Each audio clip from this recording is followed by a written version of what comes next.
1,000 days of life, because pediatric nutrition is one of the priority areas in public health. And we have with us, I'm very happy to see Kumutha Madam, Dr. Kumutha. She is HOD and Professor of Neonatology at Saveetha Medical College. She was also the expert advisor for Child Health, National Health Mission of Tamil Nadu. She's also one of my teachers, so it's nice to have Madam with us. And I'd request Dean Dr. Kotur to do the welcome address, and Dr. Vishnu Bhatt, her colleague neonatologist, to introduce her. Over to you, sir. Thank you, Dr. Mahalakshmi. Today's speaker, Professor Kumutha, and my colleagues, Dr. Bhatt, Mahalakshmi, other HODs, and the participants.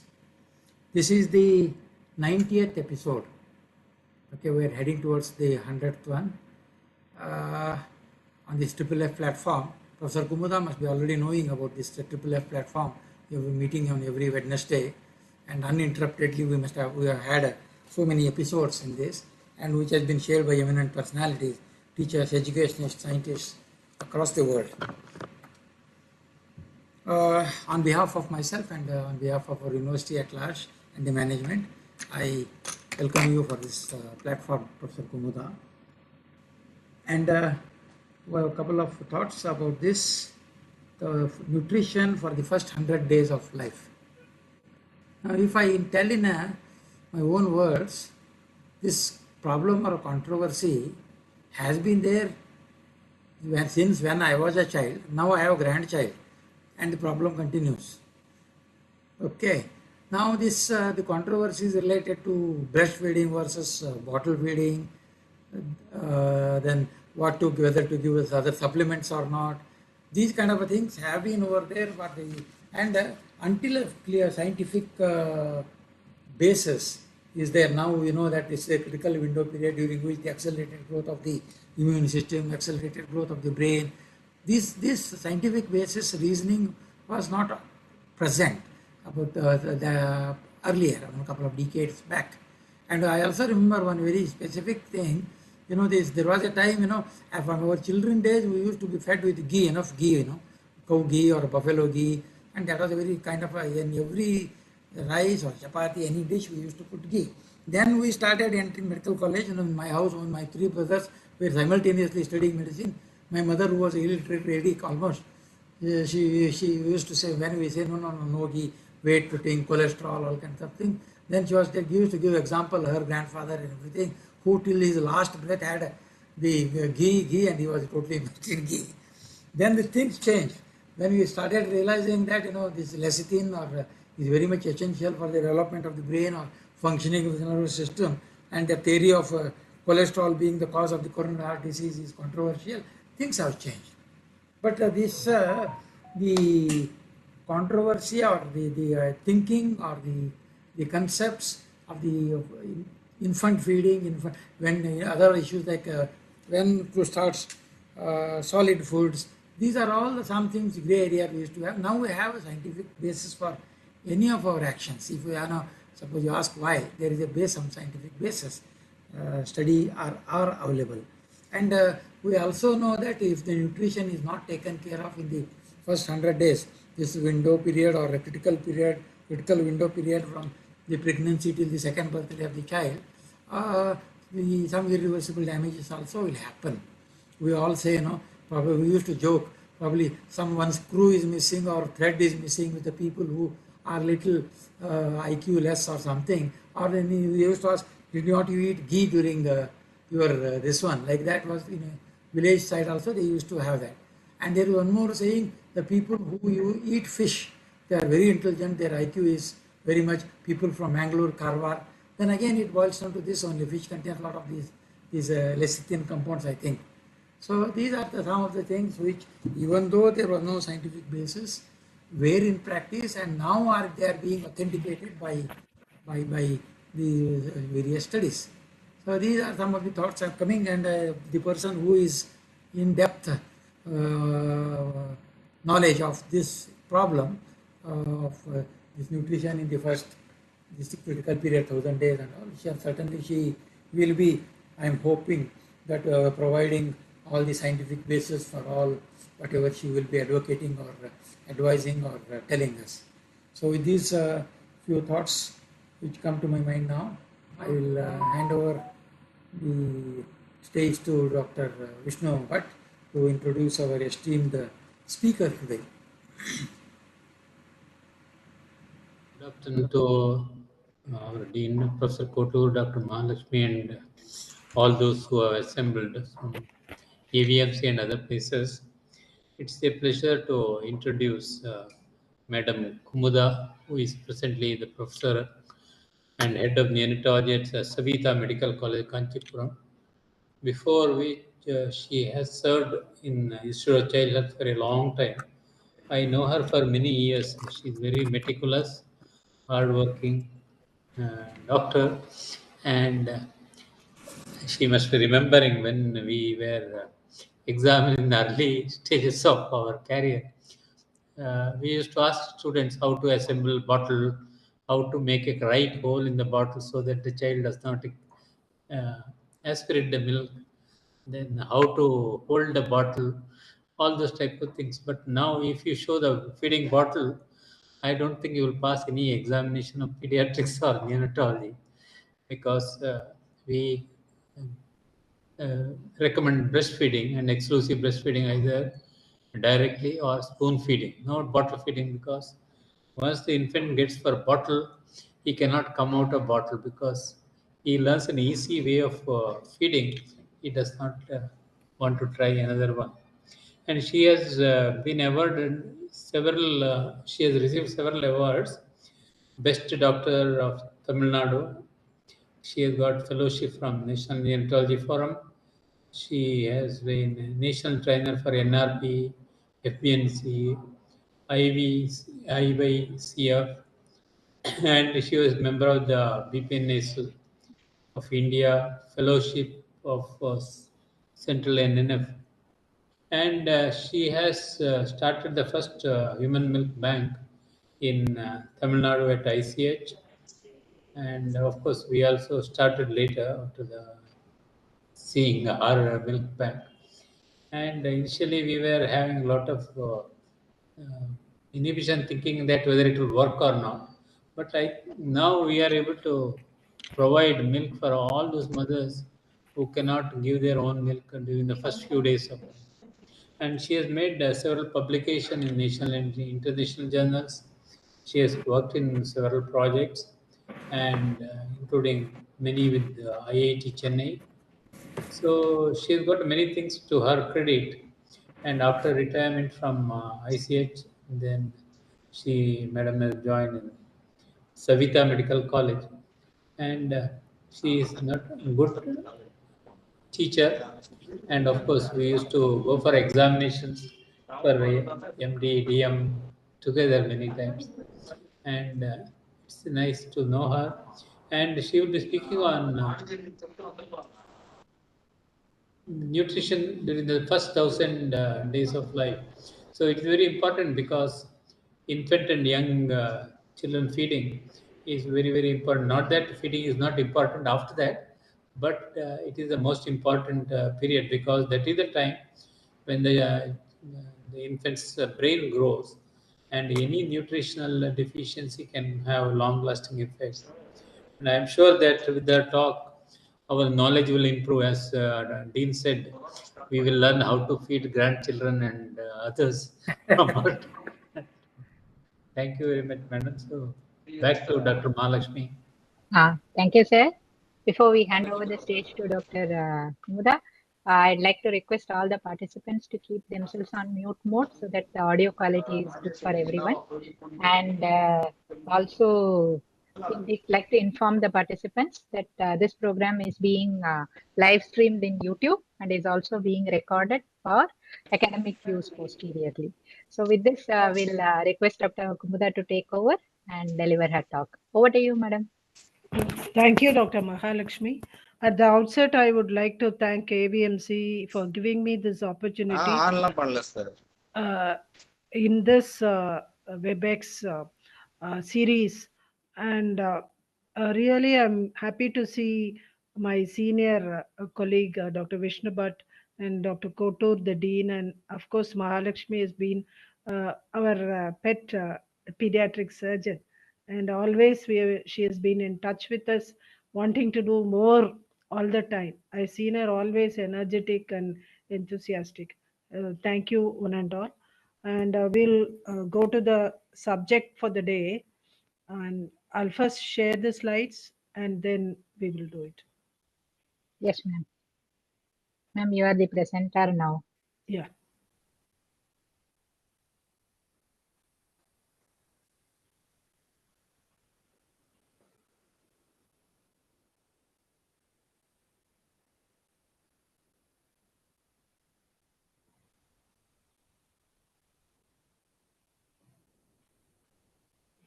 Can you see the slide now? Yes, madam. Yes. Can you hear me? Yes, ma'am.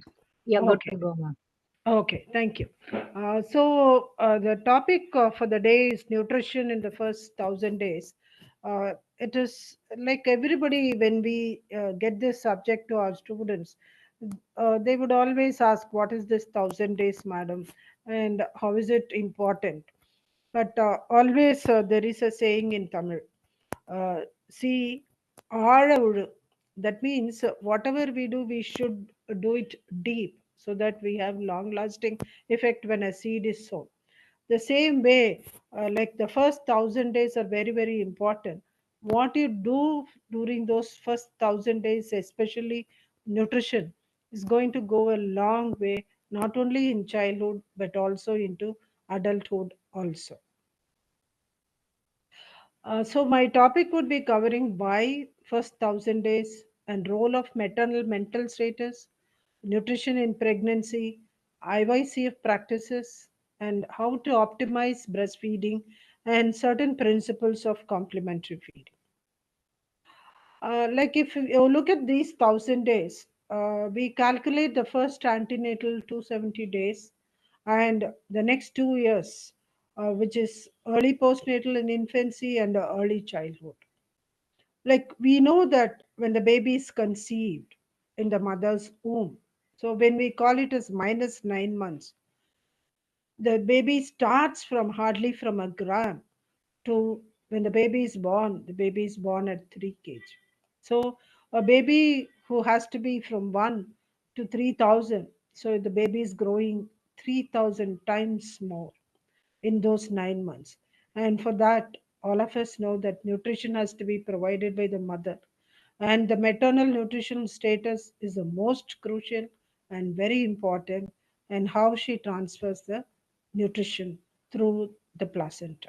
And not only that, like the maximal growth, which we will be seeing in the next few slides, of various uh, brain system and organ system is rapidly growing, and the achievement of not only size but the quality and the physiological function is dependent on the nutrition or the micronutrients which are supplied for metabolism and assimilation and growth of the child. So it's very, very important that these 1,000 days are well taken care of, not only by nutrition but also stress free in a very safe environment for the baby to grow very well.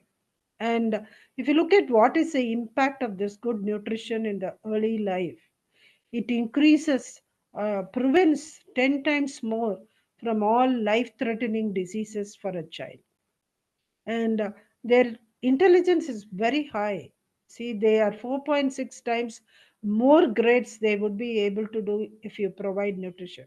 Of course, there is genetic potential which is provided by the genome of the mother and the father.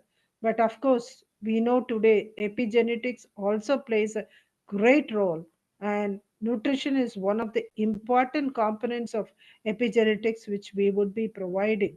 And so the intelligence, the development of the brain is also very good with good nutrition. If lack of nutrition, especially during the fetal life and also in the early childhood, is going to improve, not does not improve the intelligence or brain growth. And so we are going to have a baby who would not express a full genetic potential. So, what is very, very important in nutrition is whatever the genetic potential a baby has, which has been endowed by the parents, would be able to express completely only if you provide good nutrition, which is part of the environment we would be providing the baby. And also their earning is also much more, and also they have a very healthier life, not only for themselves, for the next generation also. We will see how it does. And this period of 1,000 days, we have rapid growth, as I told you, from nearly a gram to 3,000 grams in the fetal life, and from 3,000 grams to up to second year, they go up to 10 to 11 kg, which is triple or quadruples. And that is the very, very important thing. And so that's why these 1,000 days are a window of opportunity to build the life block. So that's the first stone. All of us know that the foundation stone or the basic foundation is the most important part of any building. Then only we could build more blocks and then get to greater heights. The same way, the health building can be built only very well if you provide proper nutrition during the first 1,000 days.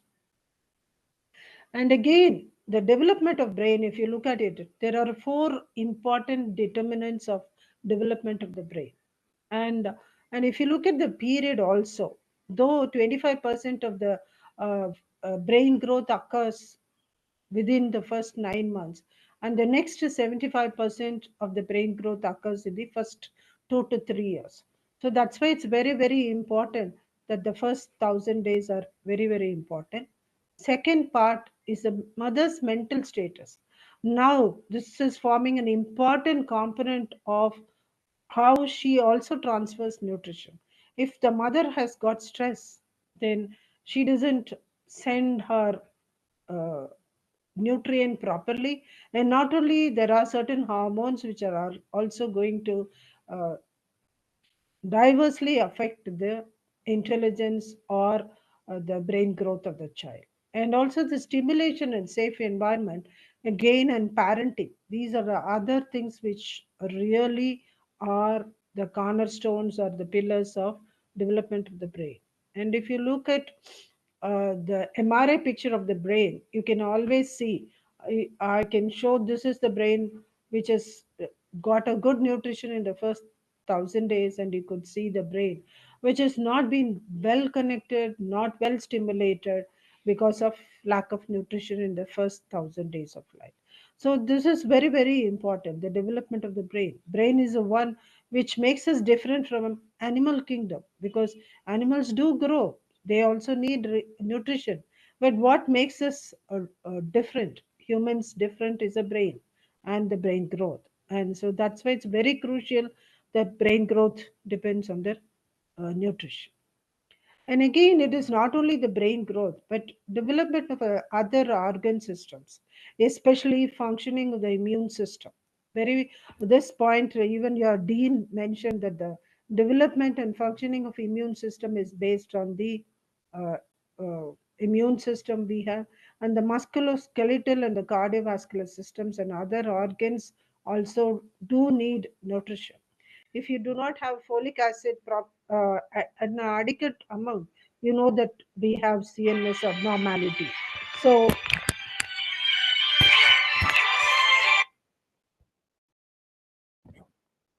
excuse me. So these are the important things which we need or require for development and function. And then I said it not only impacts the mother or the child, lack of nutrition, especially during the antenatal period, it also affects the third generation. How does it do it? So the mother gets affected and also subsequent babies, so that generation gets affected. And of course, if she doesn't have proper nutrition during the antenatal period, the crucial elements, then her baby gets affected. And of course, the baby has the reproductive cells, which is also going to produce the third generation. So those reproductive cells also the quality of the cells that child is going to also is going to be affected. And so research has shown that it not only affects the mother, the child, the two generation, but also the subsequent generation of that child. So it impacts three generations. That's why our ancestors celebrated pregnancy as a very important event in life, and they looked after pregnant women. Of course, most of the nutrients which are now recommended were given by our ancestors, but somehow with all the modern medicine, we lost some of the things with certain evidences, and we are rediscovering with evidences that the traditional methods were very good and we could help women by giving proper nutrition. Sorry.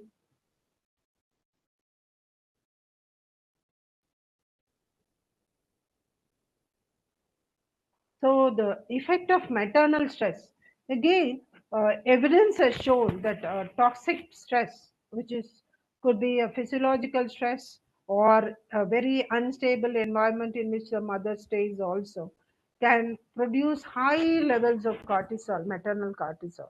Why this happens, maternal high level cortisol? Because the prenatal stress reduces the enzyme which metabolizes the maternal cortisol. So we have very high levels of cortisol in the amniotic fluid, and this has a negative effect on the infant cognitive development. So it's also not only nutrition, that's what I said. Maternal stress is equally also important in the environment in the first 1,000 days, which also plays a very great role in the infant cognitive development. So, having understood why we need to have this 1,000 days and nutrition in pregnancy, very, very important, we will see what are the principles in providing nutrition to these pregnant women.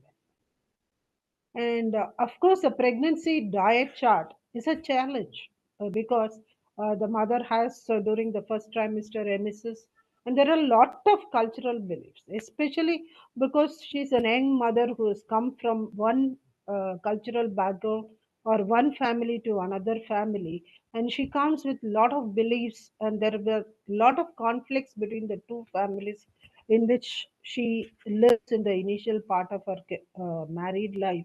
And so there are a lot of conflicting cultural beliefs which also endangers the provision of adequate diet during pregnancy. And of course, inadequacy of food, lack of food economically also, and lack of proper dietetic knowledge. See, many of the villages would have all the millets which are beneficial, but now they think millets are not superior. They have to have polished rice. So those sort of lot of myths regarding the or lack of appropriate dietetic knowledge makes it very, very challenging.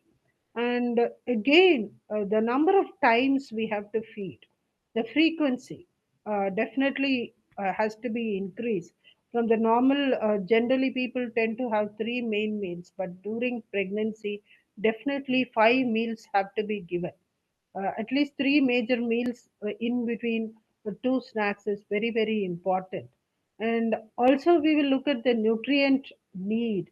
If you look at the new carbohydrate need, it is around 500, and protein is 78, which makes it additional from whatever a normal woman requires. And iron requirement is 35 milligrams, and also fat, as Dean said, like we need to have oil and fat, ghee, oil, everything, and that there is an additional requirement of total fat and calcium and sodium and iron, and this is very, very important. And we will see, like does it depend on the sedentary life of the mother, or is it same for all women across? So there are certain uh, deviations which we will be seeing in the later slides. And before sharing what is that is expected, I want to share certain nutrient intake, which is a normal guideline, which we give it through government or we ask the mothers to take. Like in NFHS 5 survey, they've shown that women who are taking IFA tablet, which is freely given by the government, if you look at that, in India, it is only 100 days intake is only 44%, and 180 days is only 26%. In Tamil Nadu, it is marginally better with 82% for 100 days consumption of IFA and 63% for 180 days. Despite that, if you look at the pregnant women who are anemic, you see in India we have 52.2% and Tamil Nadu equally bad 48.3%. And if you look at the BMI, which is less than 18.5, we have 18 to 12%, 12% for Tamil Nadu and 18. So you should understand that there are about at least 20% of the women are starting with a handicap. So they have a BMI. In fact, the nutrition not only is dependent on the antenatal period, but also prenatal nutrition.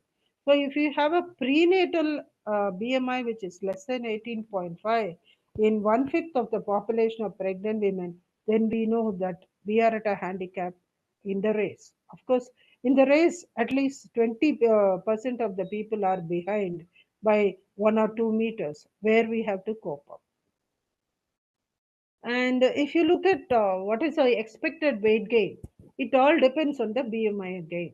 So if a person has got a normal BMI, which is 18% to 23%, then if their weight gain is around 10 kg, it is more than enough. But if a person is undernourished, with less than 18.5 BMI, then we expect 13 kg weight gain, because as I told you, they are at least 1 meter behind. So they should have that lag of weight gain, which they should have had during the prenatal period. And that is why government is doing a lot of things for adolescent nutrition. In fact, through ICDS and also in school going children, giving midday meals, noon meals, so that the prenatal nutrition would be maintained. And of course, in the women who are overweight, that is more than 23 BMI, the weight gain is around 7 to 10, that is more than enough or adequate. So the weight gain, expected weight gain again depends on the BMI of the mother, whether she's normal BMI or she's undernourished or overweight. And also their energy requirement, that is caloric requirement, if you look at, they need an additional 350 kilocalories during pregnancy, and she is a mother we are expecting to breastfeed, and so she needs additional 600 kilocalories, 500 to 600 kilocalories during the first year of lactation period. So this is what we have to understand. So this is the additional requirement they have. And if you look at the protein requirement, they need additionally 23. And so with a baseline requirement of 55, so they need to the tune of 78 grams per day. That is the requirement. So if you look at the diet pattern of any of the our Indian women, I don't think they get 78 grams per day. So that is why they lack so much. And this is what we should understand that we have to provide. And not only that, even lactative women, they need somewhere around 74, 74 or 70 grams of protein. So this is the requirement. And again, if you look at the iron requirement, we need only during pregnancy 35 milligrams per day. And the iron and folic acid, which we used to give as a supplementation, used to contain 100 milligrams, which they have realized that the bioavailability from it is not so good, and they changed the iron preparation and they've reduced it to 60 milligrams from 100 days, so they made it to 180 days, so that the iron uh, supplementation would be distributed for a longer time, and we would be able to reduce anemia in pregnant women.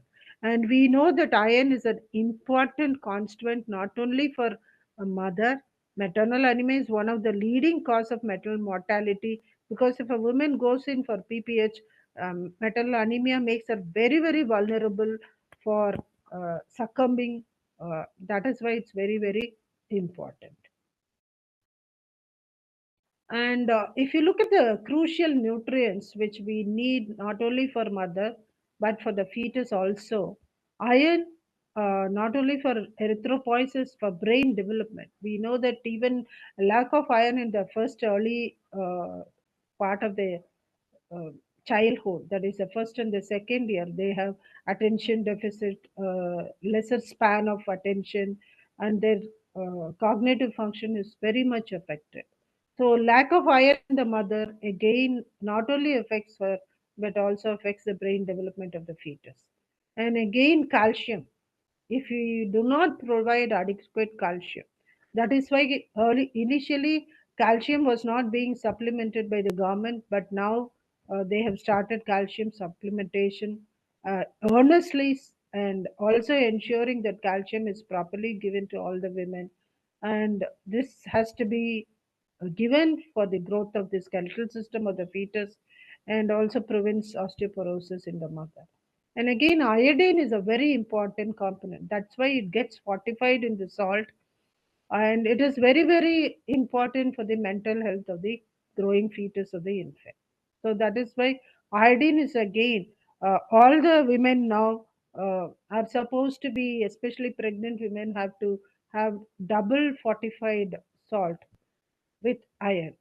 So iodine and iron fortified salts are also being looked at for supplementation or for cooking preparation. Then, of course, vitamin A. Though, like in African countries and all, in fact, in their government protocol, vitamin A solution is given also given through pregnancy for having better child survival. So that is also part of the guidelines they are giving. They have found that their women are highly deficient in vitamin A, and supplementation is being given. In fact, all these crucial nutrients, especially iron, can have an impact on the child, either in the form of stillbirth or preterm birth or low birth weight. And she can also have issues during feeding. So these are the things which we have to understand, that we have to put the foundation or lay the foundation early during pregnancy so that she could look after her child well, not only in the womb, but also when she is feeding. And again, as I told you, the mother can take the same dietary pattern. When we say nutritious food in pregnancy, doesn't mean that she has to buy only expensive dietary items and then eat.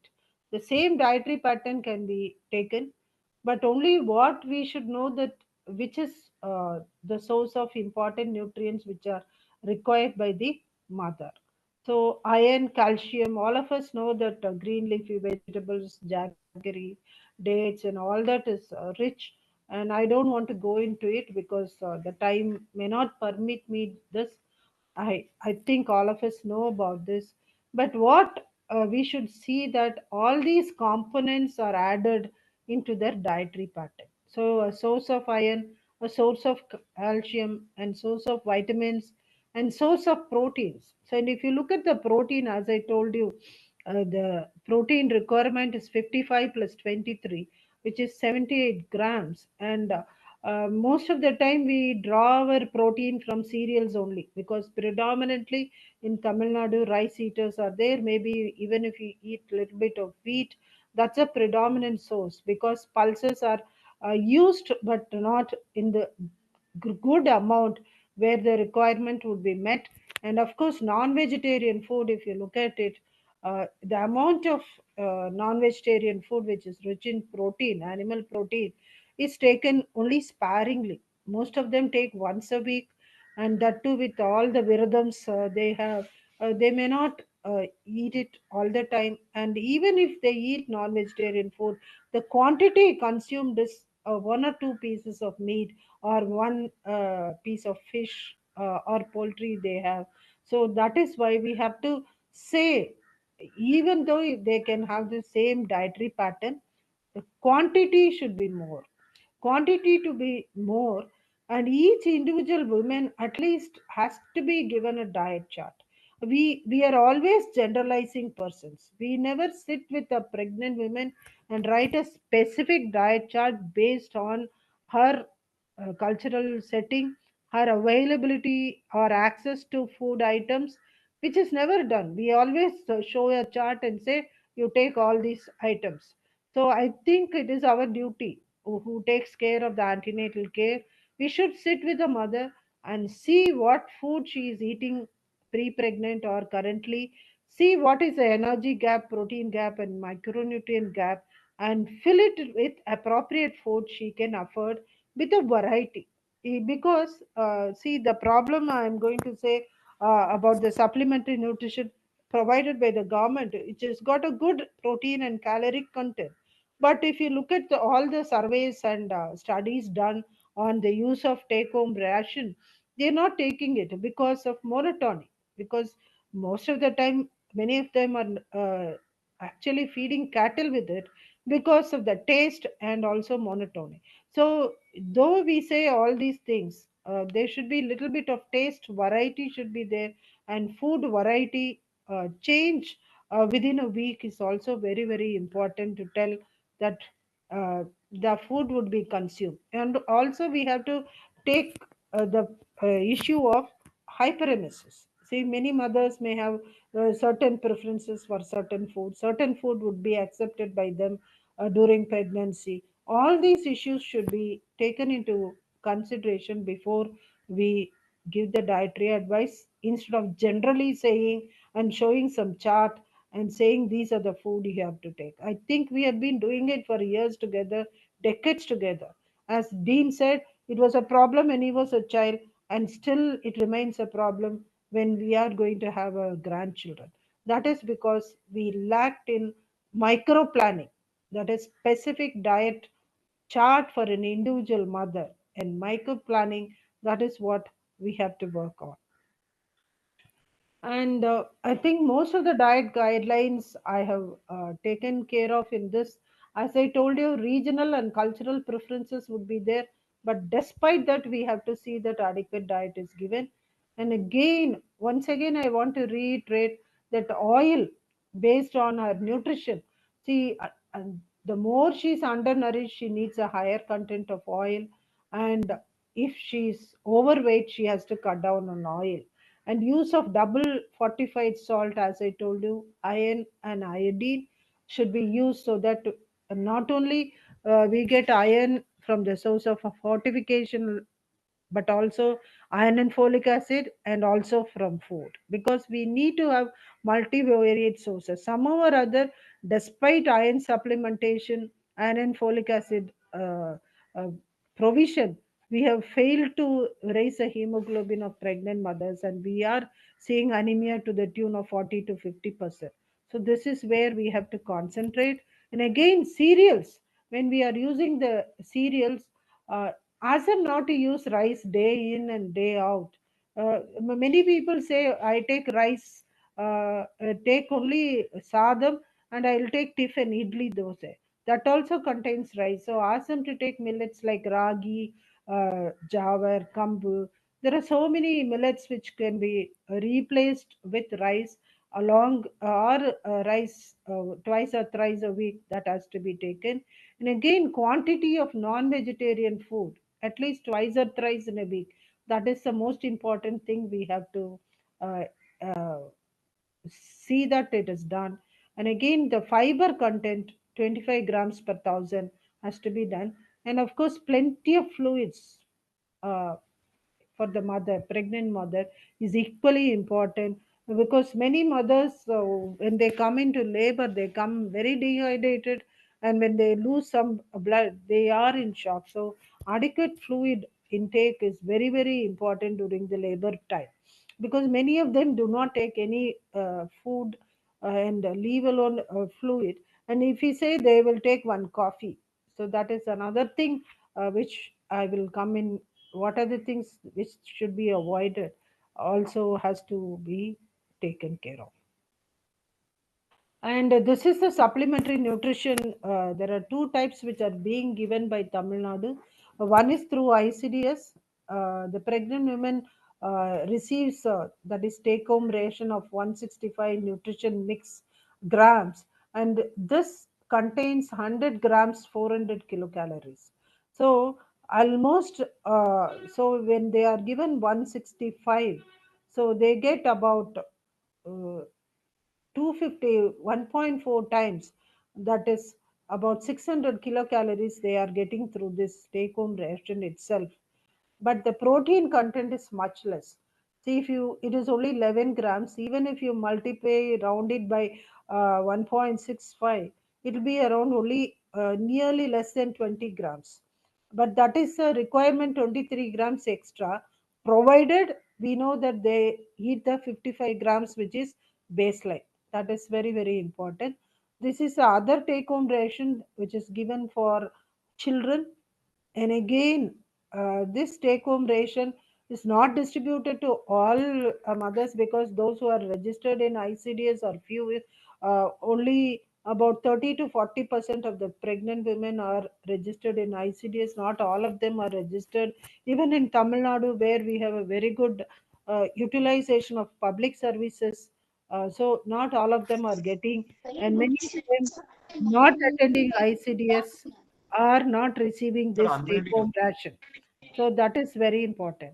And another important way Tamil Nadu gives nutrition is they are given 2 nutrition kits in the Muthulakshmi Reddy benefits, through Muthulakshmi Reddy benefit scheme, which is called as MRMBS.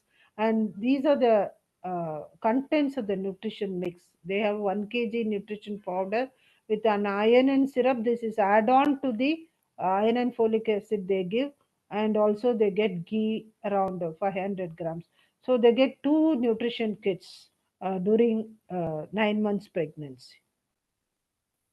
There are certain things to be avoided, like chewing tobacco and smoke.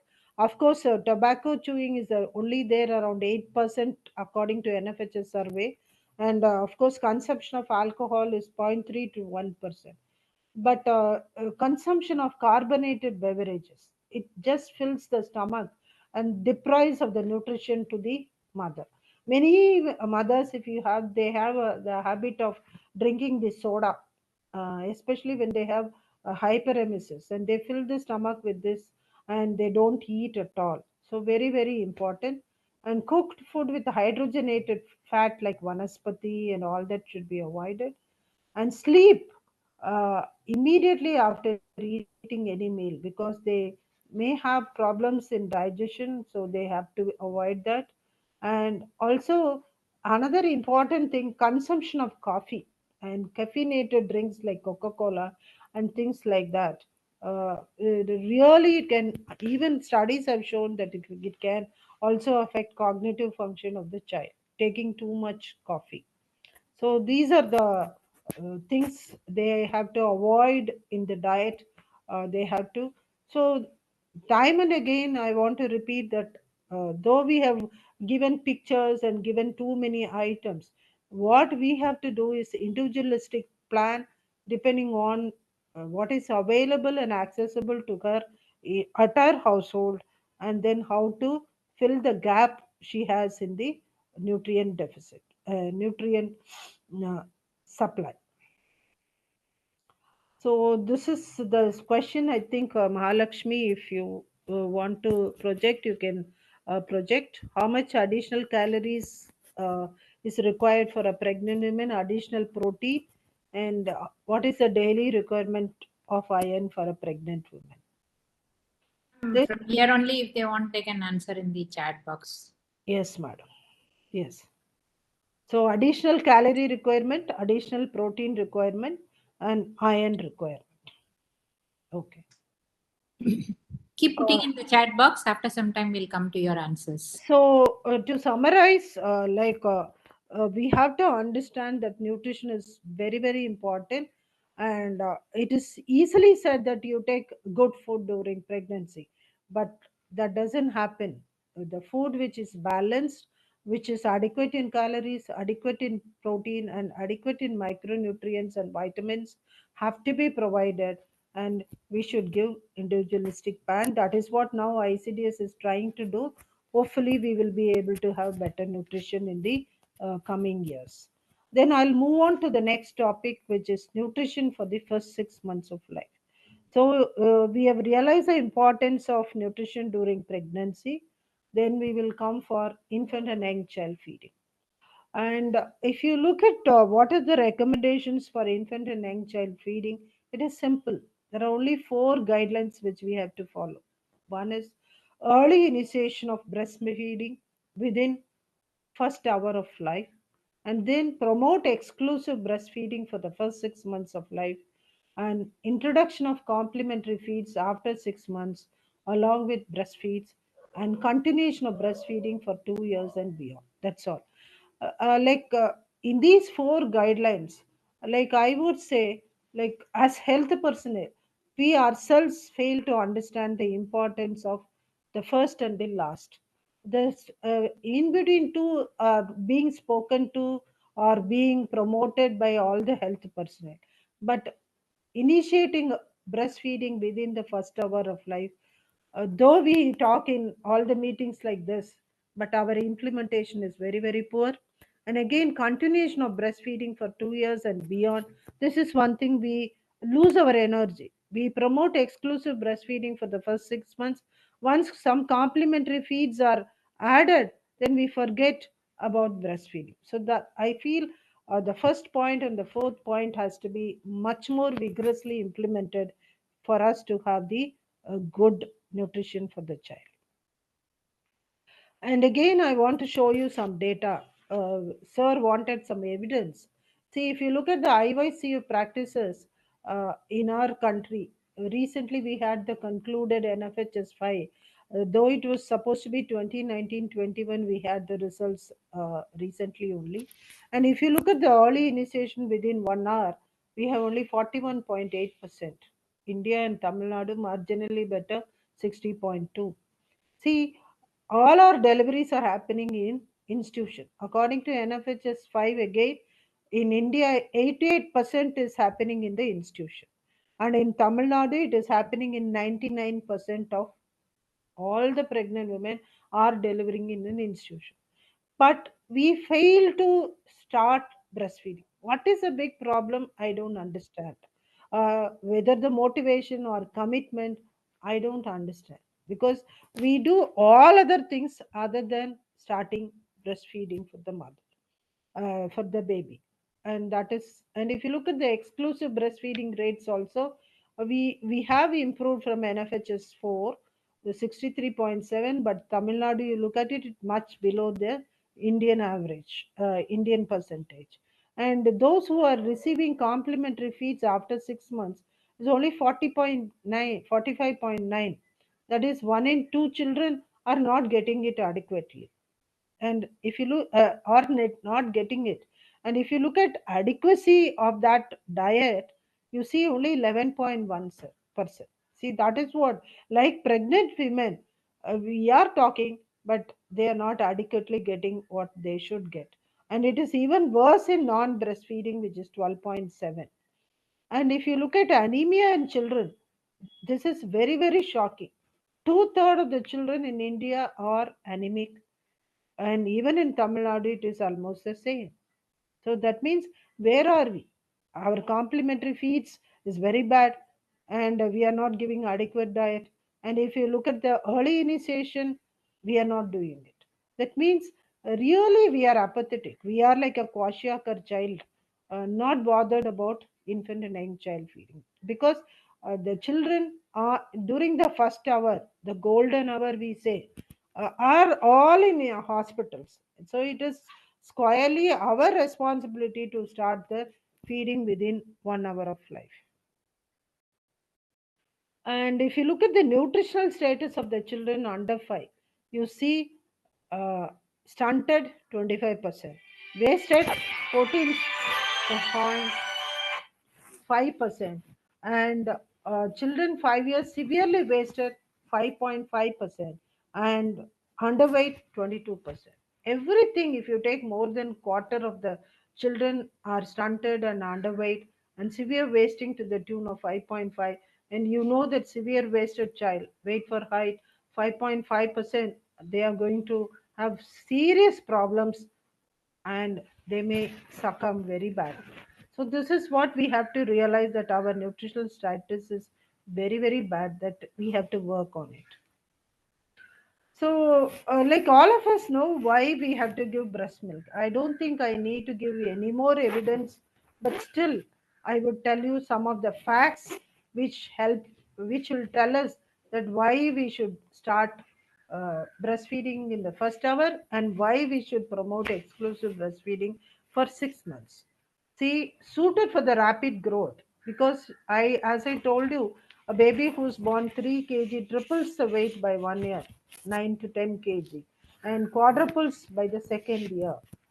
So there is rapid growth, and for that we have the calorie dense, which is 67 kilocalories per 100 ml, and we have the appropriate amount of protein, and it is also fat rich, 4.4 grams per 100 ml. So it is optimally suited for the rate of growth of a human baby. And it also promotes brain growth. The components in breast milk, like lactose, is highest. I think it is in all the mammalian milks, it is the highest lactose content. And the galactose is a very important component of the cerebrocytes, and which is very, very essential for the brain growth. And nucleotides in human milk also is very, very important for neural growth. And milk fat globule, which ensures absorption of phospholipids. And lecithin is an important component of brain growth, in which also improves the acuity of vision, which is very, very essential for cognitive function, fine motor skills. So name it, whatever is required for brain growth is there only in human milk. That is why children who are exclusively breastfed, they have IQ at least to the tune of 10 above children who are not breastfed. And also very useful for gut health. It's a very third common component of the human milk, oligosaccharides, and very, very essential for gut health.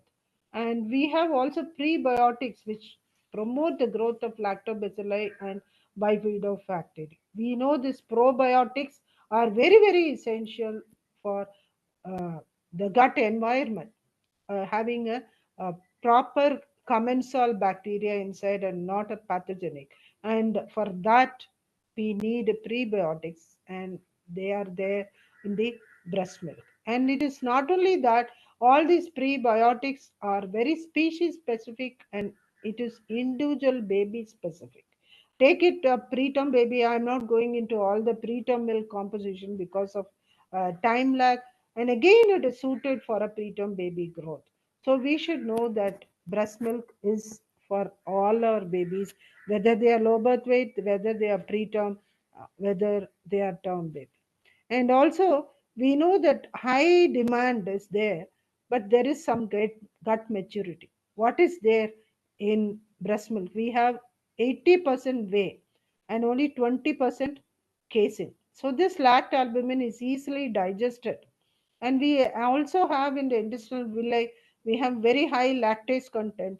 And because of the lactose is easily digested by this lactase, and we have very good nutrient of both glucose and galactose. And this milk fat globules also help in the fat absorption promoted by the bile salt lipase. So despite the gut immaturity, the substances in the breast milk itself helps us to helps babies digest the breast milk itself very well. It not only provides nutrients, also provides all the other elements needed for the digestion and assimilation of those nutrients in the breast milk.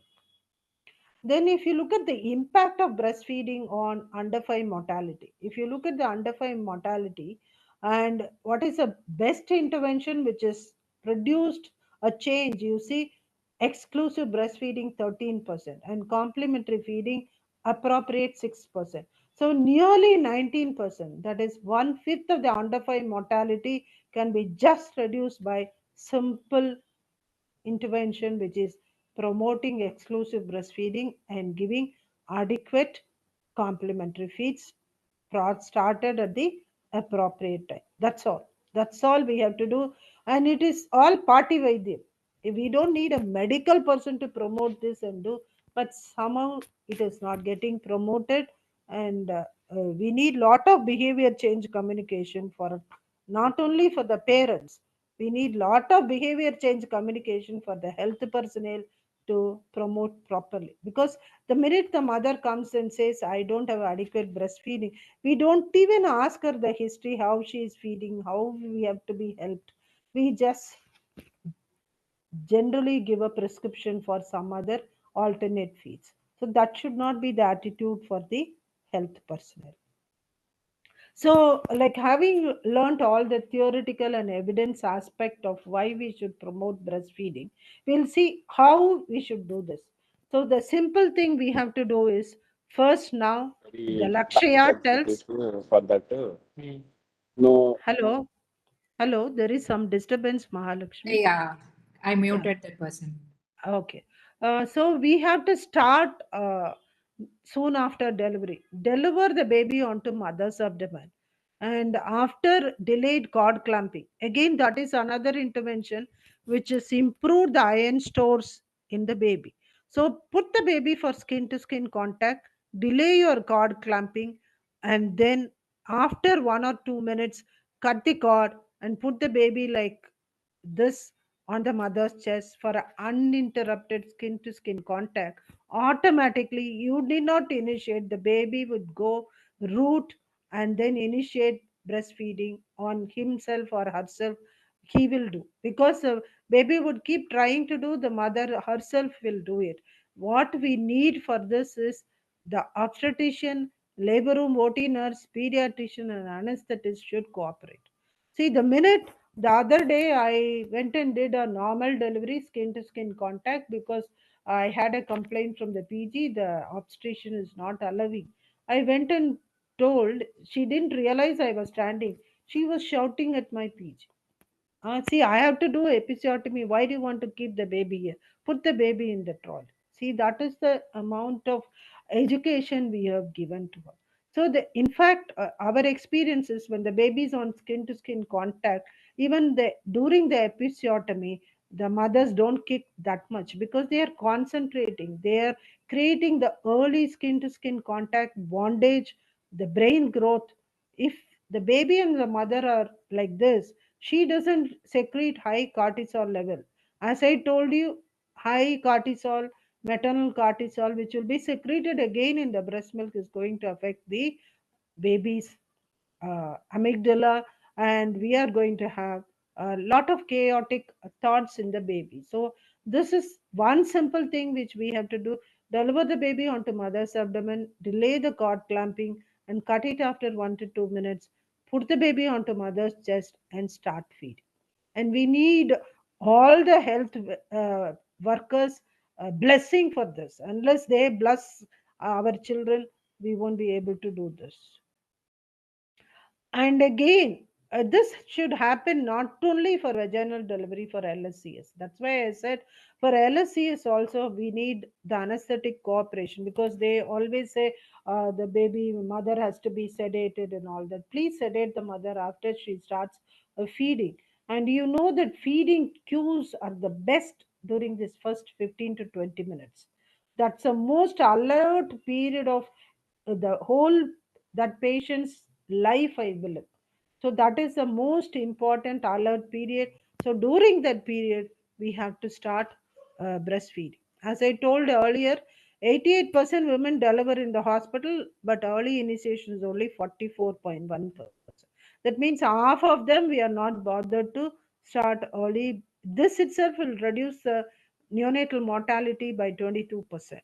So please, you have to help as health personnel to start this best intervention, which is the basement for their life. Then how to optimize? See, as I told you, this breast crawler putting the baby is not going to come unless we have health education both ways.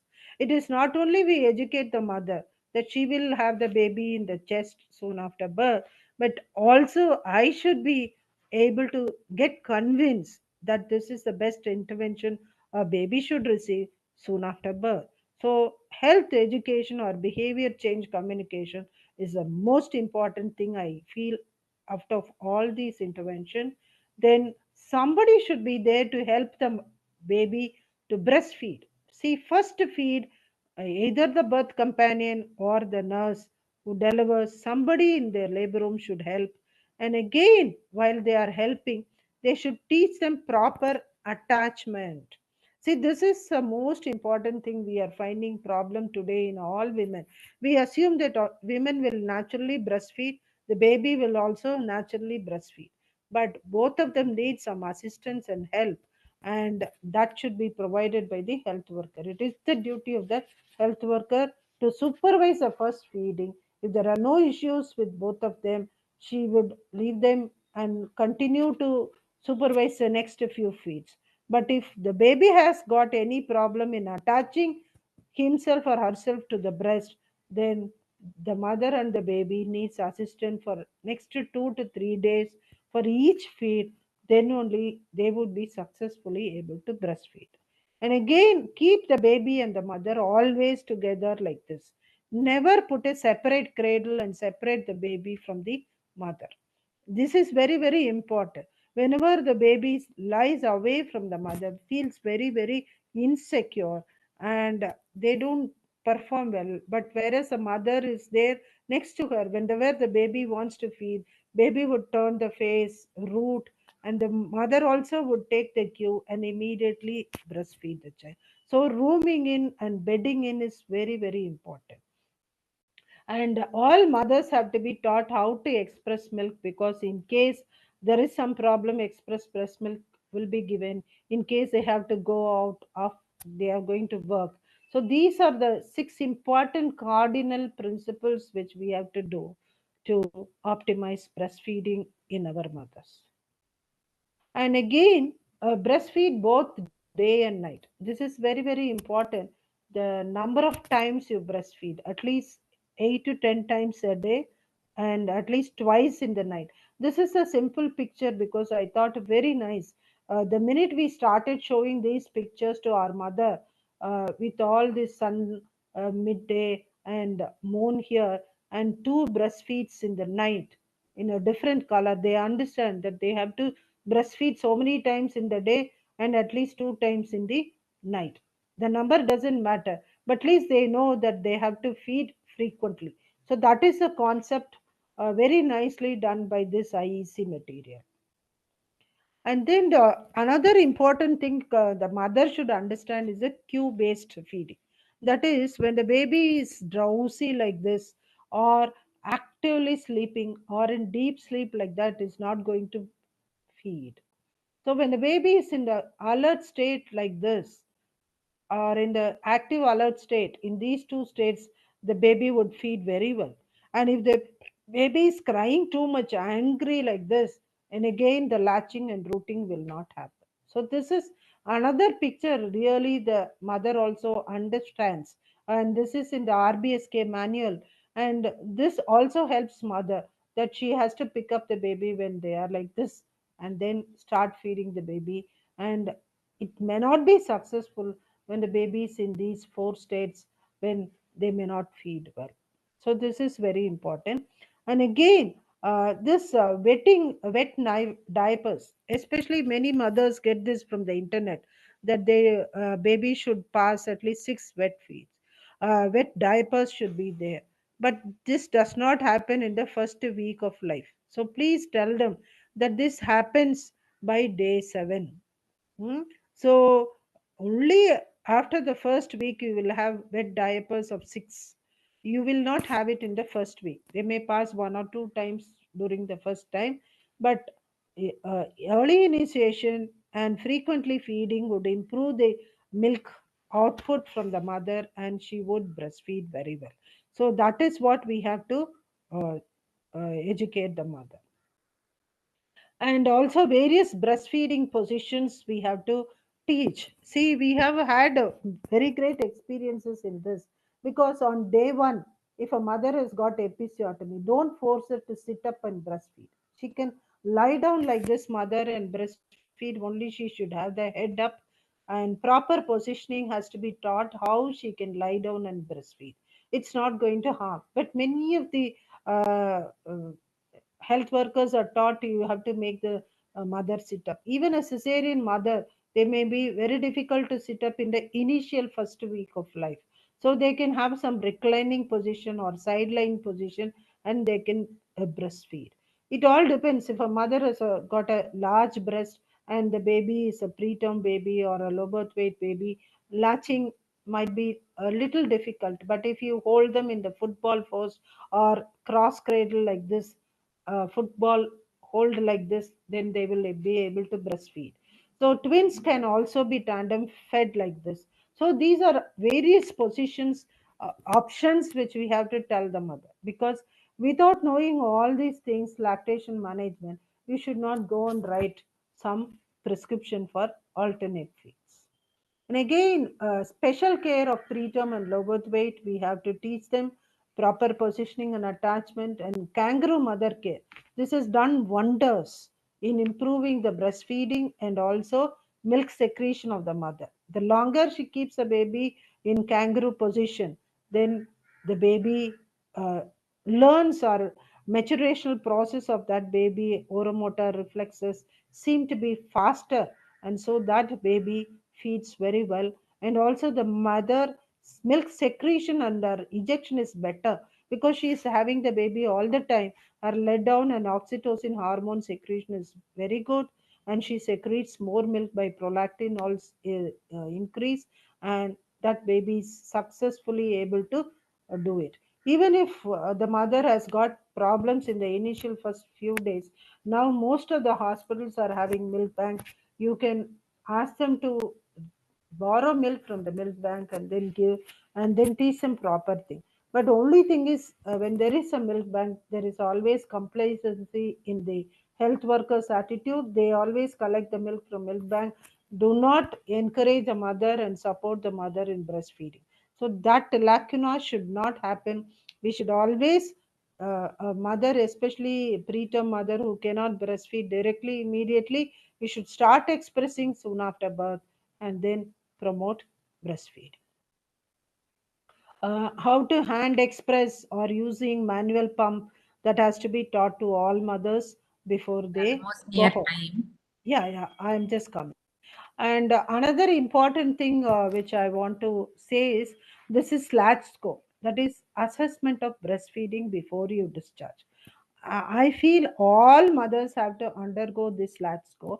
This is a simple score which tells how the baby's mouth is attached to the breast, how is the baby swallowing, what is, whether the type of nipple, what is the comfort mother has, does she need any assistance. So if the score is less than 6, that means this mother is going to have problem of lactation when she goes home, so she needs support. Either you make the mother stay for a day or two, improve her latch score and send her home, or you have to do some community support so that you follow that mother for breastfeeding.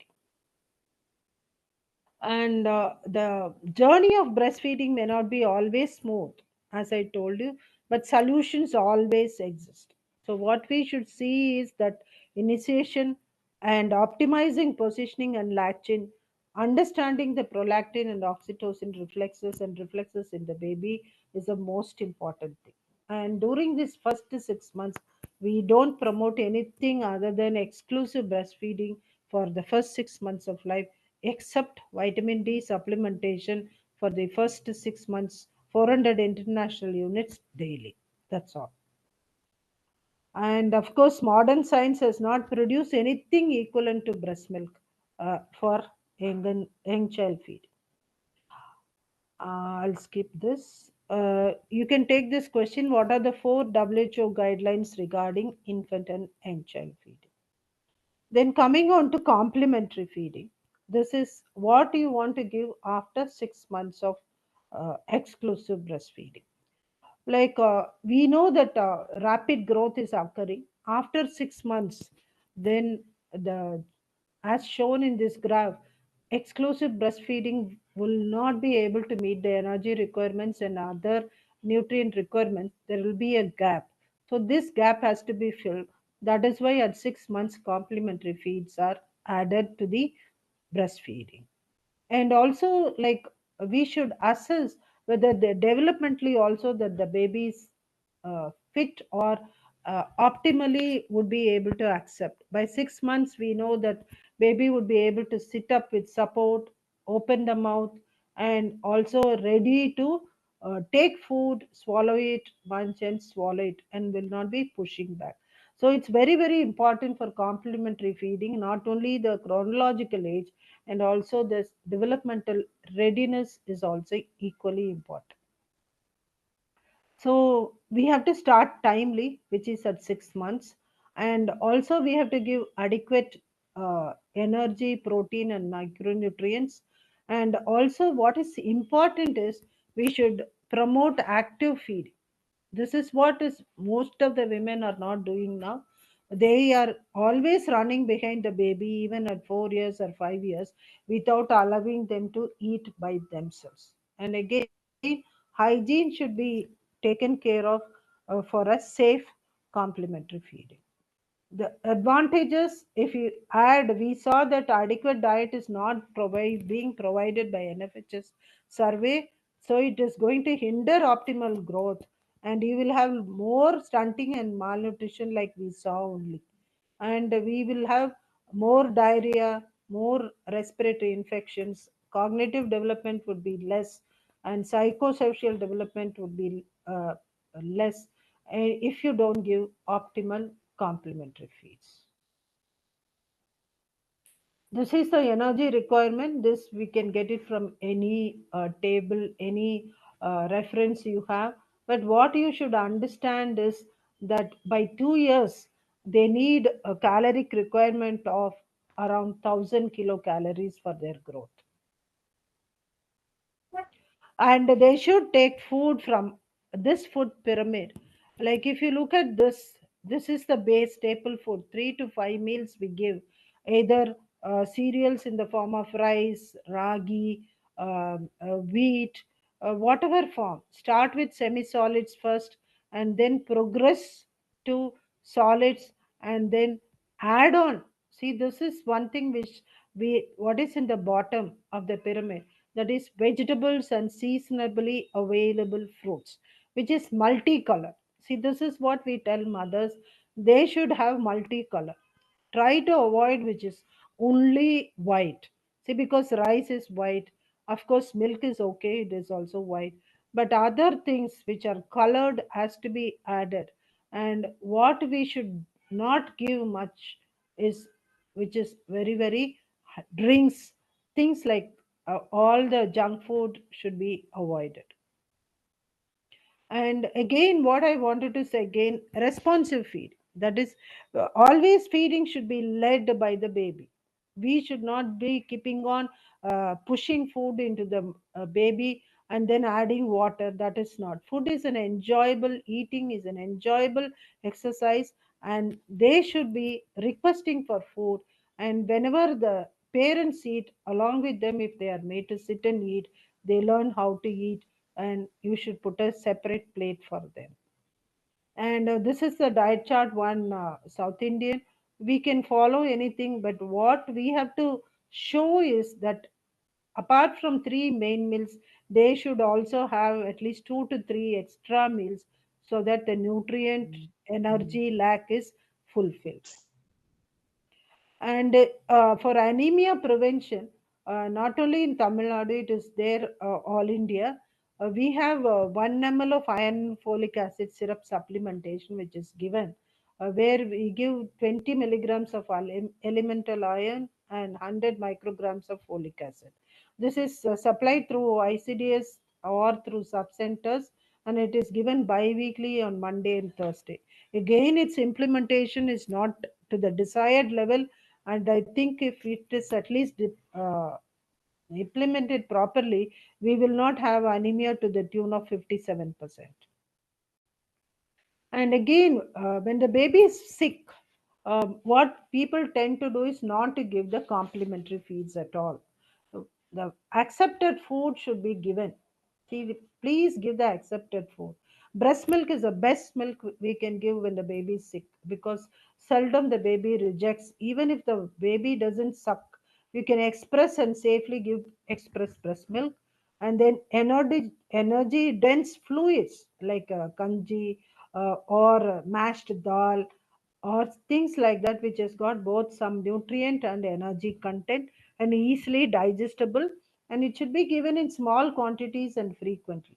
See, when a baby has got respiratory infection, loses 500 grams. When the baby has got diarrhea, may lose even 1 to 2 kg if a baby goes in for severe dehydration. So that is why uh, energy dense fluid or liquid is very, very essential, even if solids are not accepted. This is one thing which we have to tell so that we don't lose much weight because of sicknesses. Otherwise, it will become a vicious cycle. A baby loses nutrition or weight, then becomes more prone for infection, again loses weight. So that vicious cycle has to be broken with provision of food even during sickness.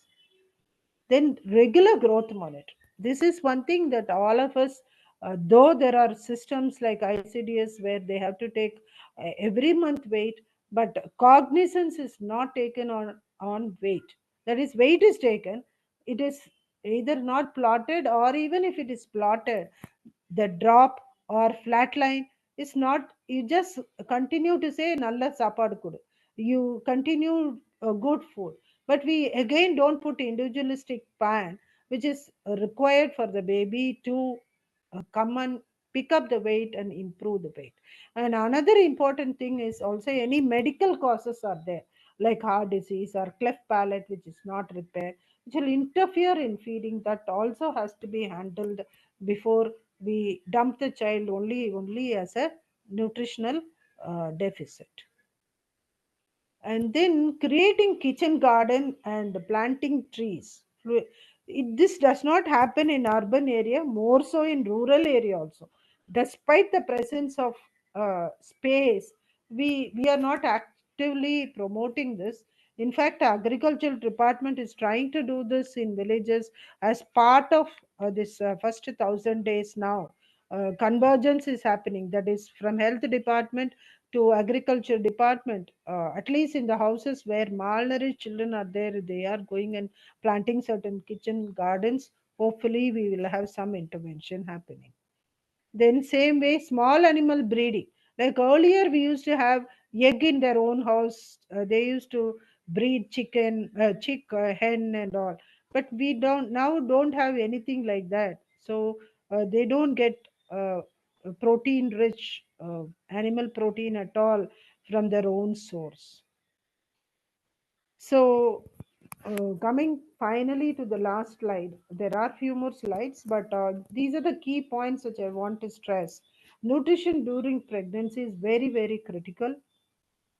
Please don't generalize and tell. Individualistically, you tell them, and promote exclusive breastfeeding and complementary feeding that is adequate, timely, responsive feeding, and also safe and hygienic food has to be given. And unless we end poverty, this is not going to happen. See, most of the time, nutrition. Pardon? Okay, I muted this person. Okay. And ending hunger. See, there is one end hunger is there, and there is some other end they don't know. Despite the presence of food, what we have to do. These are sustainable developmental goals which we have to take, and of course, healthy lives will promote healthy well-being. So the foundation laid in the first 1,000 days is going to take us to not only to this adulthood for next generation also. So, like this is a saying by Gabriela Mistral: many things can wait, but a child cannot. So that is why it's because he's growing and developing. So unless we take action today, we can't postpone it to tomorrow. So that is, I think, urgent need has to be taken. As your dean said, we have been talking on 4 decades without getting anywhere. So this is what we have to realize and see. Multi-sectoral coordination has to be done. It is not only health, others also have to take part in reducing malnutrition. Thank you. Thank you very much, madam, for that nice talk. that 2 or 3 questions. The first one I'll take what Dr. Vishnuvat has posted in the group. He wants to know that you were talking about the maternal cortisol levels and stress levels in mother affecting the fetus. So he's asking, is there any program in the pipeline for reducing the maternal stress? Very difficult question to answer, sir. So that is why I think we have to promote cultural practices and tell. And the presence of nuclear families are also not helping. And we see a lot of mothers now have to handle pregnancy alone themselves without the support of the elders much more. And that is why Tamil Nadu is trying to do this Samudaya Valaikapu and things like that for mothers who may not have those sort of encouragement of emotional stability. Hopefully, that is why I'm saying it is multi-sectoral. It is not only the job of the health department also, though we also have certain role, but other departments like rural development and others have a lot of role with to do this. But in Tamil Nadu, there is one thing is called as a village health sanitation and nutrition days. During those days, the village group comes and sits with that, like how to take care of pregnant women is spoken to the elders, and hopefully that will also go a long way in reducing the emotional stress. Yes, sir. This is also very alarming to know that there is a lot of evidence thrown on maternal stress, but we have to work on it. Maybe that is why earlier days they sent them to mother's house where they felt very comfortable for the first pregnancy at least to understand. Thank you, ma'am. Actually, we had a speaker a few weeks back from Nimhans, and he came and he was talking about one community-based mental health program, which is implemented in Karnataka, some name he told, where they actually call these people for, actually the PHCs are now getting converted into behavioral centers and wellness. Yeah, that is why, health and wellness centers. Yeah. So that is what, that is why this community valakape அதுதான் இப்போ even private hospital, in fact in Saveetha Medical College we do this, our We also madam, do. because you also do good. I think we call all of them do this valakapu. Generally we do for one or two women, and all these women are given a sari, things like valayal and everything, and they are happy. During that time we talk about all the nutrition, how they should look after, and at that time the husbands and the family also comes to this function. We do it as a big large gathering function. Maybe all of us can do like that and then help, and each phcs are also doing it in Tamil Nadu, and separate funding is allotted for that. The other question which came is there has been a lot of active neonatologists are there in our state, and so many people are promoting breastfeeding. And every time we see, like last so many years, we are doing this breastfeeding day also. Week itself we are celebrating, and from school onwards we keep telling about this. But the data looks very scary. What you showed, no, madam, that where we are with regard to starting breastfeed within the first 60 minutes, and then how many children are undernourished and how many are actually in severe malnutrition. That data doesn't seem to have improved over the years much. There are two, three things in that, Mahalakshmi. One is the first, that we do resuscitation. No, the same commitment we should also have for breastfeeding. That is number one. And number two, once they go home, the community follow up they should have. There are programs. I did not tell the programs. They have home-based newborn care, home-based young child care, where the village health nurse or the community worker is supposed to follow breastfeeding, but that part is lacking. So I feel the start, that is why I'm saying like how 1,000 days is important for breastfeeding start. Also we health worker have to do it, the community also, community health department has to do it, and then comes the rural development department. which will also should monitor and supervise these women. If they have problems, we have to help. In fact, I am thinking of whether I can send some milk to the from the milk bank to the community. If a woman, preterm mother, who has gone home, she's not secreting milk, then what else she will do? She thinks she has to give something else. So that sort of continued support we are not giving in the community. We are doing it as long as they are in the hospital, but we are not doing it in the community if they have that problem. So there should be a lot of extension work from our side, and also rural development department should be doing it locally in the village. Then only things will improve. Our thinking should go beyond hospital. I feel the workers who we are sitting in the hospital, we should start thinking interventions for the community. That's when we could. One more question which came to my mind. We are talking about undernutrition as a nutritional problem in children. But nowadays we are seeing obesity also, early obesity Yeah. also as a Yeah, problem. I didn't put that picture. In fact, in that NFHS table, already we are seeing 5.5% obesity in children. So that is another thing, and this lockdown has not helped it also, because of lack of physical activity, and they're taking all sorts of junk foods and packeted foods. This is another thing we should tell them not to do it.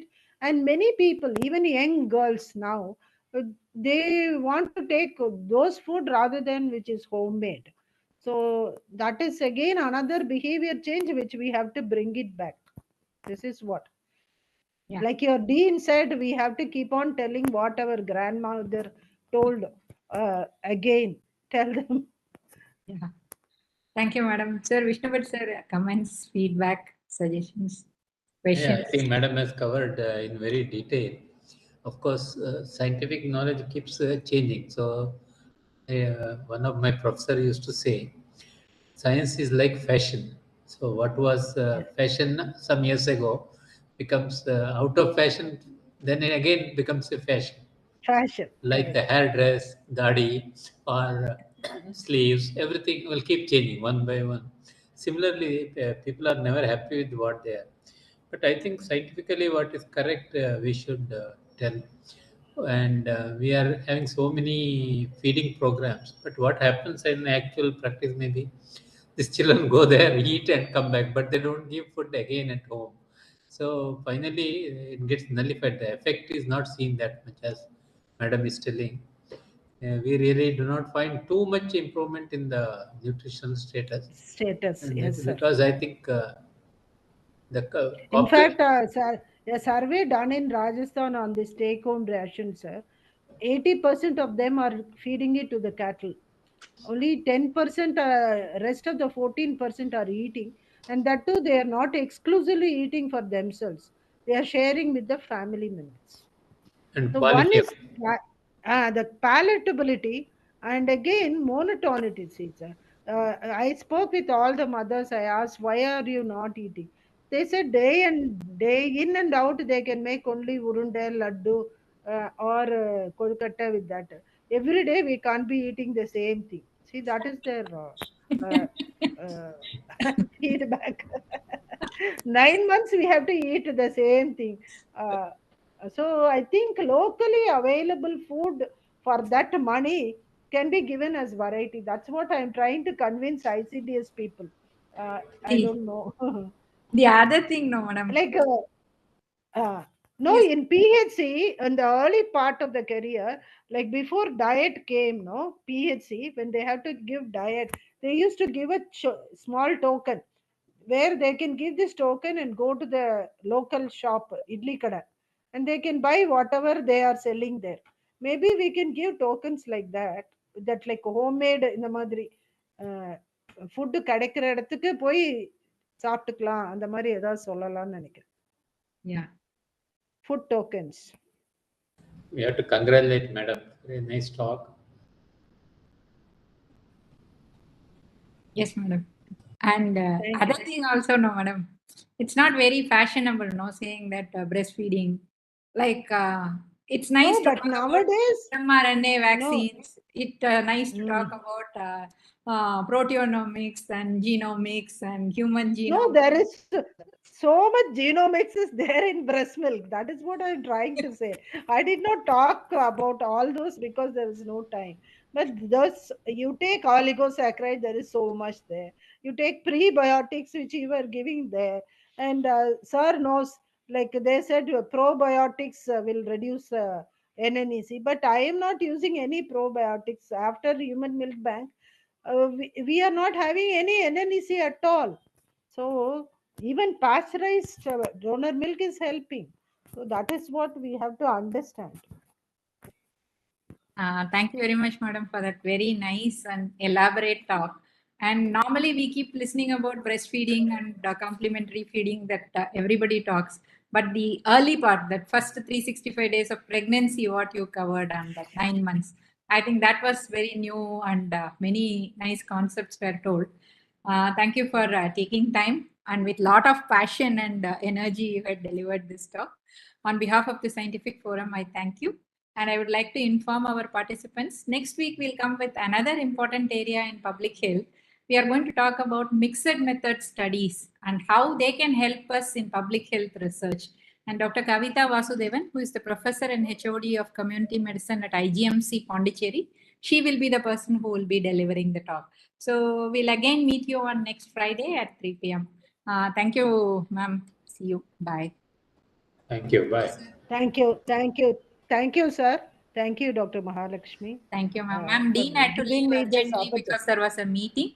Yes, No problem. told No problem. Thank you, madam. Thank you. Thank you. Thank you. Thank you, sir. Bye, ma'am.